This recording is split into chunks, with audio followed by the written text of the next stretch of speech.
반갑습니다. 3월 14일 토요일 큐티 스케치 시간입니다. 오늘 본문은 마태복음 22장 34절부터 46절까지의 말씀입니다. 오늘 본문은 이렇게 시작합니다.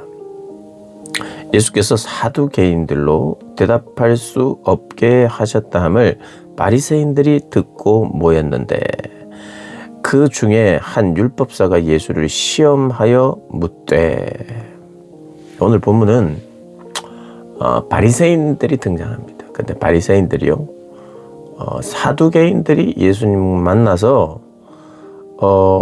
예수님의 질문에 전혀 대답을 하지 못한 것을 들었어요. 그러니까 1라운드 사두개인들과 예수님의 경기에 이 사두개인들이 완전히 완패했다, 이런 소식을 들었다는 거예요. 그래서 바리새인들이 약간 경쟁심도 가지고, 그리고 자기들이 사두개인과는 다르다는 걸 보여주고 싶은 그런 마음이 오늘 본문에 이렇게 녹아져 있는 것을 보게 돼요. 사두개인들로 대답할 수 없게 하셨다 함을 듣고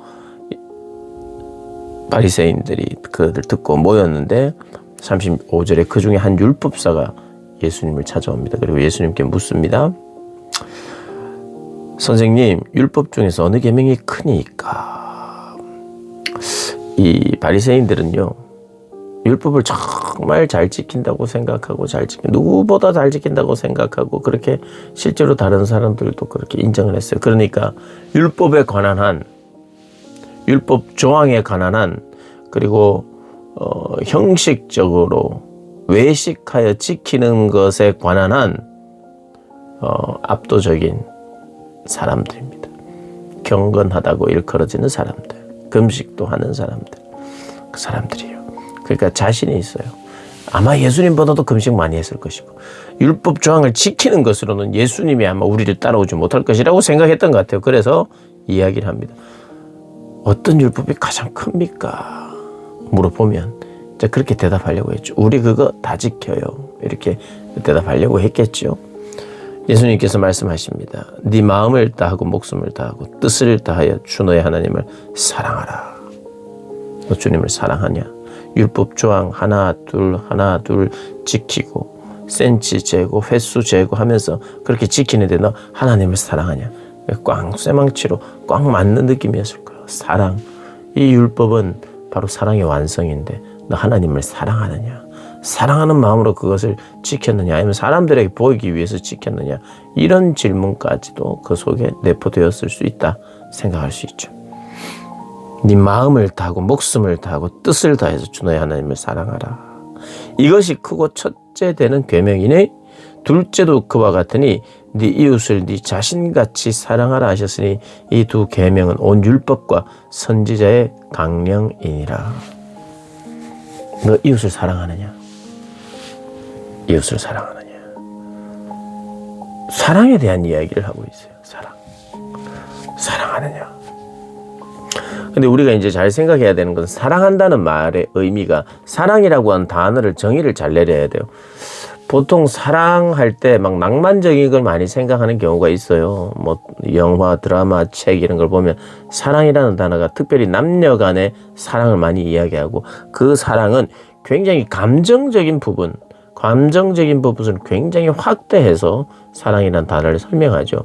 그래서 뭐 어떻게 뿅 가거나 반하거나 늘 보고 싶어서 얼굴 빨개지면서 늘 보고 싶은, 늘 그런 것만을 사랑. 그러니까 하나님도 그런 감정으로 사랑하게 되는, 물론 그 사랑 안에는 그런 보고 싶고 만나고 싶고 기다려지는 게 분명히 있습니다. 그런 것도 있는데, 그러나 더 중요하게 사랑하는 관계에서 나타나는 게 무엇이냐면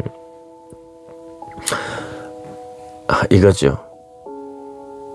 감정적으로 느끼는 것만이 아니고, 또 하나님의 말씀을 생각하고 묵상하는 것만으로 끝나는 게 아니에요.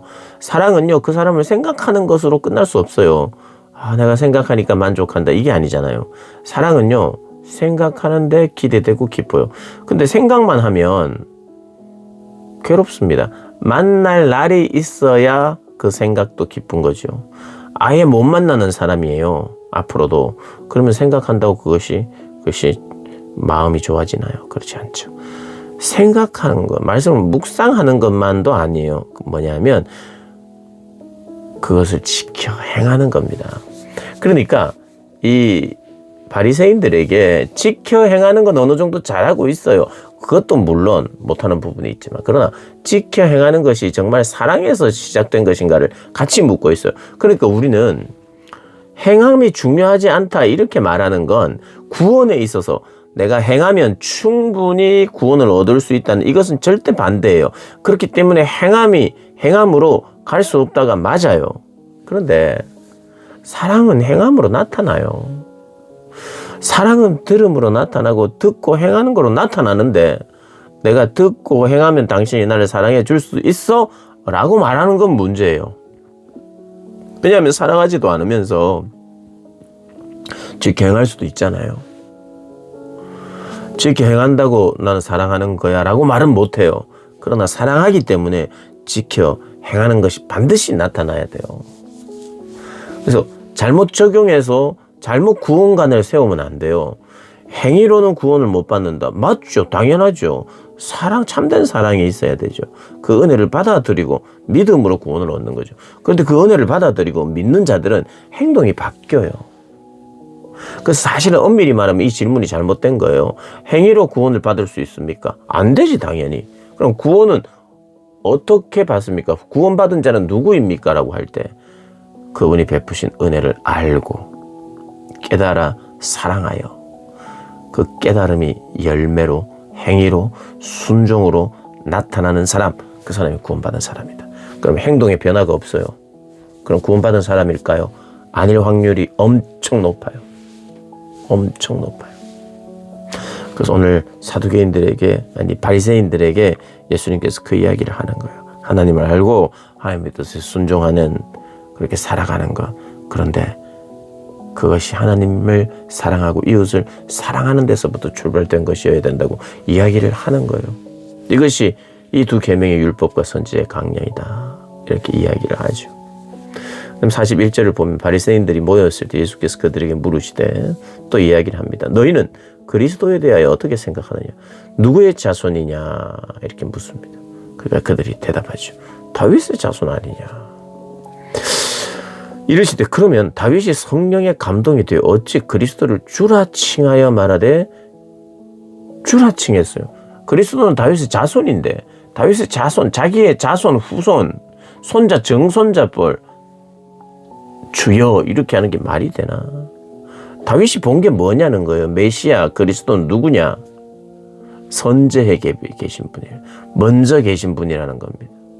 메시아는 단지 다윗의 아들로 온 게, 자손으로만 온 게 아니라 그 혈통으로 왔지만 그분은 다윗보다 훨씬 이전에 계셨던 분이시다.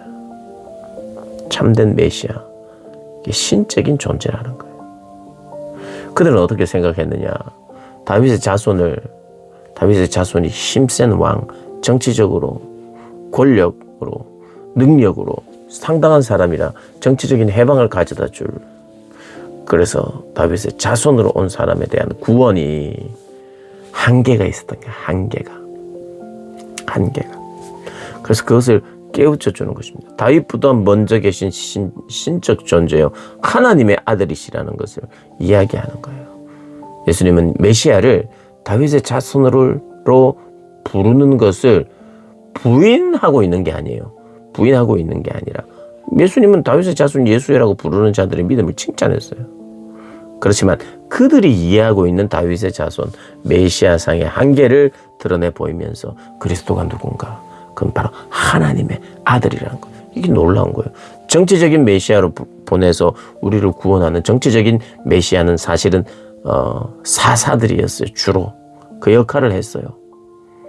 그리스도가 사사로 오는 게 아니다. 그리스도는 하나님의 아들이시고 먼저 계신 분이시다. 그 고백으로 너희들이 메시아를 기다리고 메시아를 만나야 한다 이야기하는 거예요. 지금 말은 안 했지만 그 메시아가 곧 나다. 우리는 그걸 아는 거죠. 주님에 대한 참된 고백, 온전한 고백으로 이 땅을 승리하며 살아가는 저와 여러분 되시기를 주님의 이름으로 축복합니다.